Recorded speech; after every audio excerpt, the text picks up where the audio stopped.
ما الهجوم البلاد نقوموا بهجوم هي الحريقة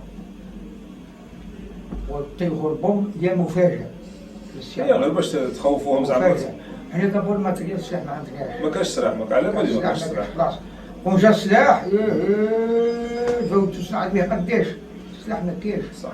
هي كلها بالشواقع والمزابر. على بالي. تسمى ثورة شعبية. حنا عندنا من الموتى نقول لك انا اشتغل مزابر الكرواسة. ما كاش يعني ما كاش سلاح يعني يقول لك داروا ثورة وجاوبوا وبالسلاح لا ما كاش سلاح ما كاش، قال لك نقول لك دخلوا عندنا الا كان 20 بحلا رملح.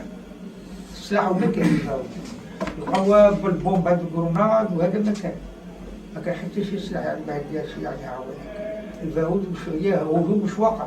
ثورة شعبية ماهيش ثورة ما عندهاش إمكانيات في يدها ما كان حدش. بعد البارود كوماسوا يلقطوا السلاح ولموا السلاح ومشات الدولة وقاصت عاد يلموا السلاح سيفيل. سلاح ميليتير ما كان قليل. لأن سلاح ميليتير هو كانوا اللي لموه تاع الثورة كانوا جوه جباتنا نحن مع الله. كانوا يدخلوا من تونس. لموهم الصحراء كي جات الامريكان ولا شراو عليهم. الشعب من ليبيا عنده سلاح كاحل عند الشعب هكا برا يسكن.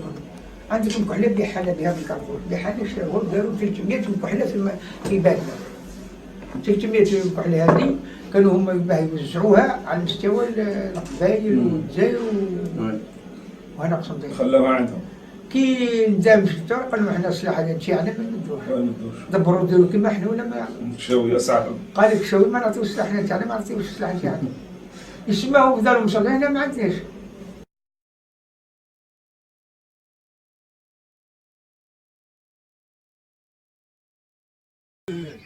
Samedi,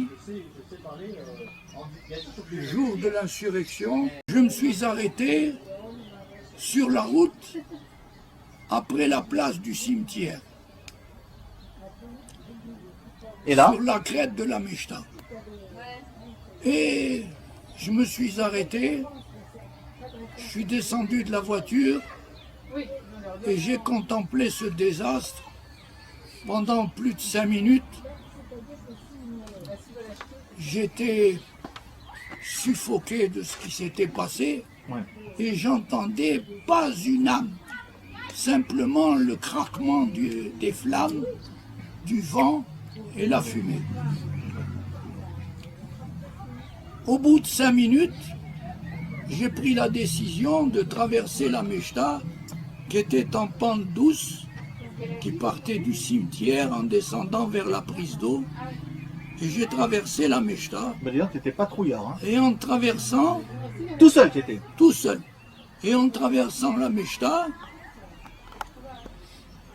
je contemplais ce désastre de maison que je Bon, ça va, tu l'as déjà dit, papa. Et après? Que je connaissais les habitants. Et après?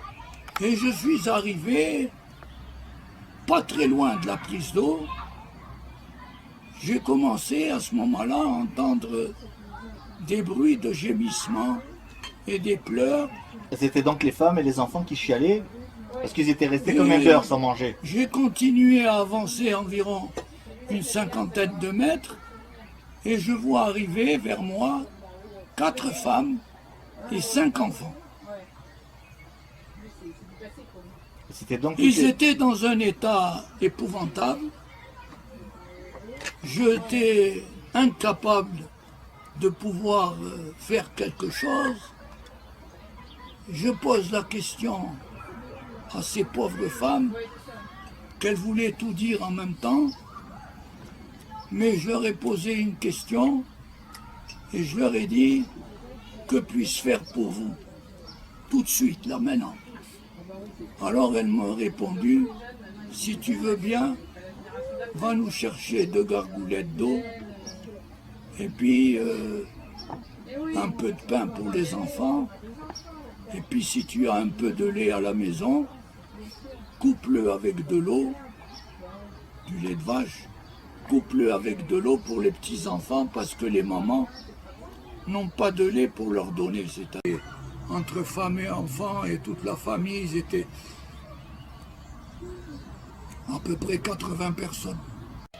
Après leur avoir donné les consignes, J'ai repris la route Et tu es revenu au Beni et Mellech, je suis revenu à la ferme. à la ferme.